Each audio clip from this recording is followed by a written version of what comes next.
Selanjutnya, di pagi hari, diperlihatkan Shin yang kesal. Saotang datang terlambat selama 2 jam.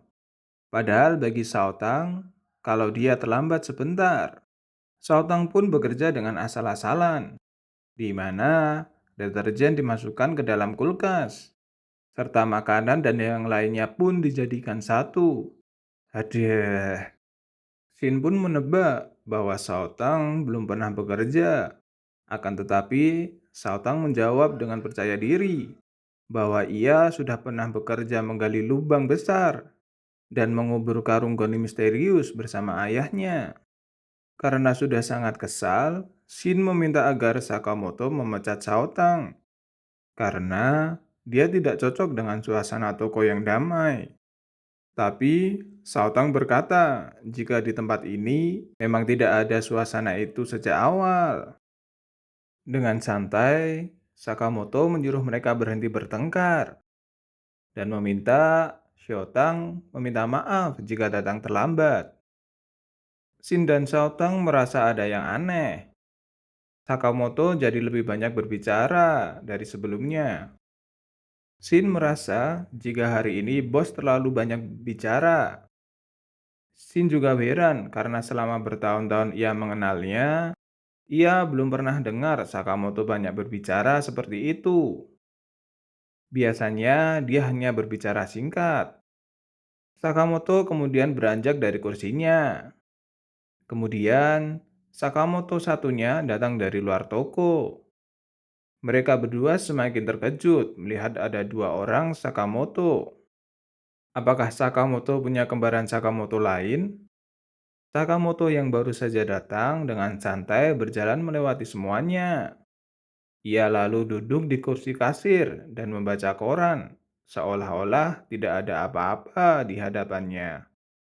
Secara tiba-tiba, kedua Sakamoto ini pun saling menodongkan senjata, dan mereka pun semua kaget melihat kejadian barusan, yang ternyata orang yang menyamar seperti Sakamoto adalah pembunuh bayaran bernama Nagumo.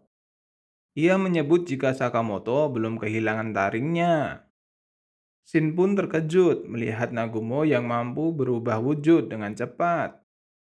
Nagumo pun dibuat benjol 2 kali oleh Shin dan Saotang. Ketawa meledek karena ia bisa merubah wajah dan mengaku 18 tahun, yang aslinya 27 tahun.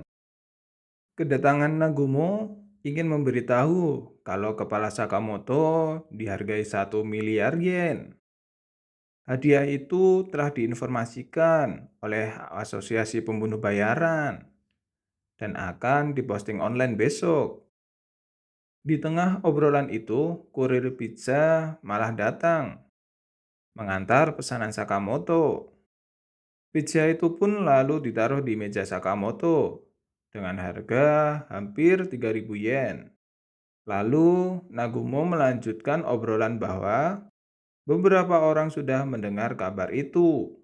Namun, tiba-tiba Shin membaca pikiran si kurir yang ada niat lain. Dan ternyata kurir ini adalah pembunuh bayaran yang sedang menyamar menjadi pengantar pizza. Dan dia langsung mengeluarkan senjata.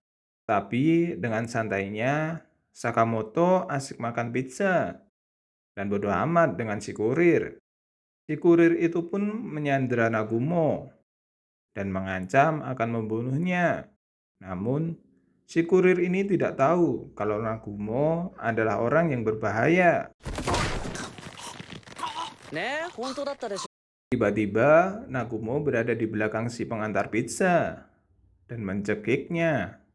Sakamoto pun lalu menyuruh Nagumo untuk berhenti, karena si kurir bisa mati tercekik olehnya. Nagumo kemudian menjawab, "Jangan bilang kalau dia akan melewati ini tanpa membunuh. Apa kau berpikir mempunyai kesempatan untuk melawan pembunuh bayaran ataupun kami?" Akan tetapi, Nagumo hanya bercanda dan tak akan ikut campur dalam hal ini. Sakamoto bertanya, siapa yang diuntungkan apabila ia mati? Namun, Nagumo pun juga tak tahu siapa yang akan diuntungkan. Akan tetapi, baginya, pemburu hanya melaksanakan perintah, bukan mempertanyakan hal seperti ini. Sakamoto harusnya sudah tahu kalau apa yang dilakukannya kemarin akan menarik perhatian. Dan gangster yang dibantai Sakamoto kemarin adalah kumpulan orang-orang pemula. Sambil menggendong si kurir, Nagumo pun pamit untuk pergi dan mengucapkan selamat tinggal sebelum Sakamoto dibunuh oleh orang lain. Ketika Shin mencoba untuk mengejarnya, Nagumo pun sudah menghilang. Shin pun penasaran, apakah Nagumo seorang sekutu atau bukan. Lalu berpindah ke markas besar pemimpin mafia yang bernama Donkai. Mereka bisa melihat semua yang terjadi dari kamera yang dipasang di box pizza. Rupanya, si kurir pizza tadi salah satu anggota agensinya. Si bos mengatakan kalau mereka harus lebih cerdik dan temukan di saat yang pas untuk menyerang. Karena Sakamoto adalah mantan anggota The Order, yaitu kelompok pembunuh terkuat. Dan jika mereka tak hati-hati, maka Sakamoto bisa membalaskan keadaan. Namun ternyata Sakamoto menyadari adanya kamera tersebut. Lalu Sakamoto pun menyampaikan pesan intimidasi lewat kamera tersebut. なら地獄を見せる。 Setelah itu berpindah di luar toko. Di saat Sakamoto sedang mengobrol, ia dihampiri putrinya. Lalu mukanya berubah menjadi panik karena ia melupakan sesuatu. Dan ternyata besok waktunya berlibur ke suatu tempat hiburan. Keesokan harinya, Sakamoto mengajak Shin dan Shoutang untuk pergi berlibur. Dan yang membuat Sakamoto merasa panik adalah wahana di sana cukup ekstrim. Di saat semuanya bersenang-senang, Sakamoto dan Shoutang malah panik dan ingin muntah. Hana sangat antusias saat mengobrol dengan Shoutang. Akan tetapi, Sakamoto mengeluh karena kebanyakan makan sosis. Mereka sudah lama tak liburan ramai-ramai, sehingga hari ini ingin bersenang-senang hingga puas. Sakamoto dan Shin malah terlihat murung karena ingat omongan Nagumo. Shin dan Shoutang lalu membahas misi mereka hari ini, yaitu melindungi keluarga Sakamoto yang sedang bersenang-senang. Pada kondisi tertentu, Shin bisa membaca pikiran semua orang dalam radius 30 meter. Dengan begitu, dia jadi bisa tahu apabila ada musuh yang mendekati mereka. Namun, tak lama setelah itu, Shin merasa ada musuh yang mendekati mereka, yang merupakan pembunuh bayaran, yang menyamar menjadi petugas kebersihan. Sakamoto kemudian diberitahu Shin bahwa ada musuh dari arah jam 2, dan tak butuh lama untuk Sakamoto menumbangkan pembunuh ini.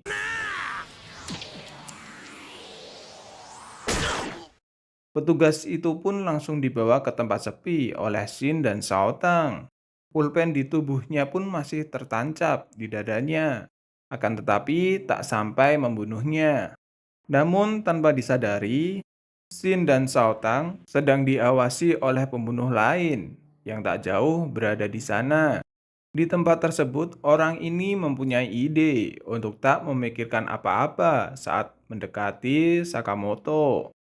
Dengan begitu, Shin tak akan bisa membaca pikirannya dan tak menyadari pergerakannya karena tidak ada yang ia pikirkan, dan ternyata cara itu berhasil mengelabui Shin dengan mudah. Wahana yang dimainkan selanjutnya adalah roller coaster yang penuh dengan antrian orang-orang. Dan saking besar dan gemuknya badan Sakamoto sampai membuat perutnya tergencit oleh pengaman roller coaster. Lalu, Shin dan Shaotang duduk di paling belakang agar ia dapat mengetahui gerak-gerik seluruh penumpang. Setelah roller coaster mulai berjalan, Shaotang curiga dengan orang berambut perak yang berada tak jauh di depannya.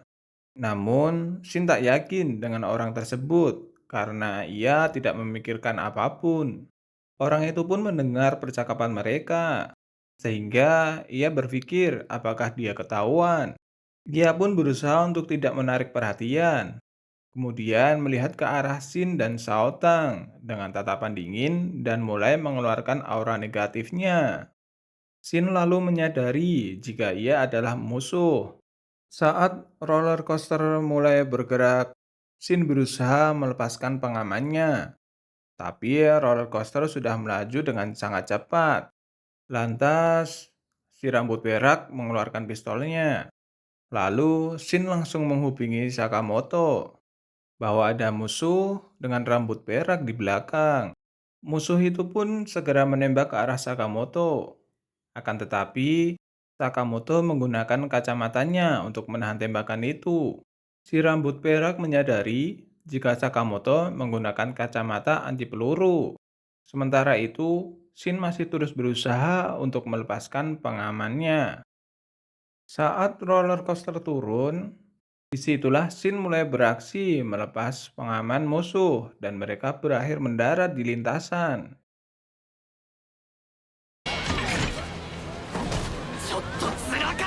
Niat hati ingin liburan, tapi Shin malah harus lembur melawannya.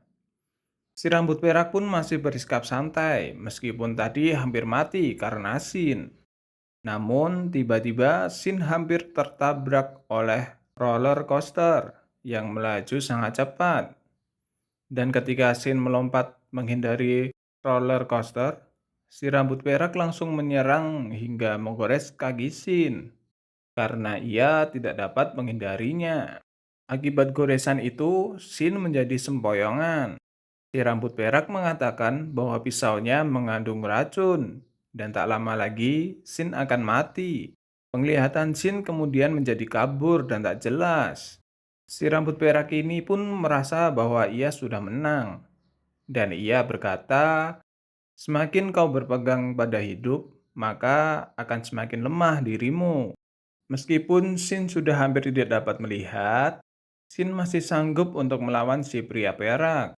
Kemudian, saat perkelahian di atas roller coaster, Shin berusaha memikirkan cara untuk dapat membantu mengalahkan si rambut perak.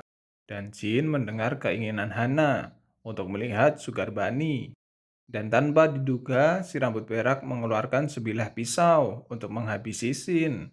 Lalu Shin pun mendorongnya agar jatuh bersamaan dan jatuh di panggung pertunjukan Sugar Bunny.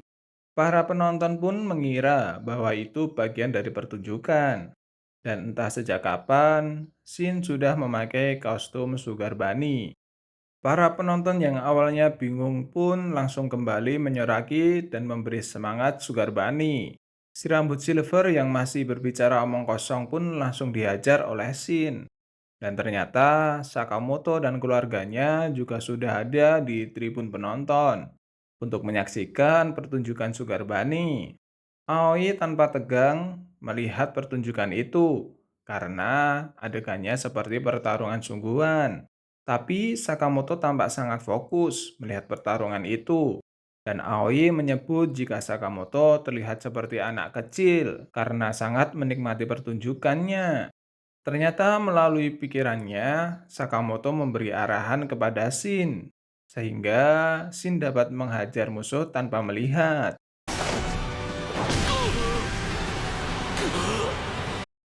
Dan pada akhirnya, Shin dapat mengalahkan si rambut perak secara telak.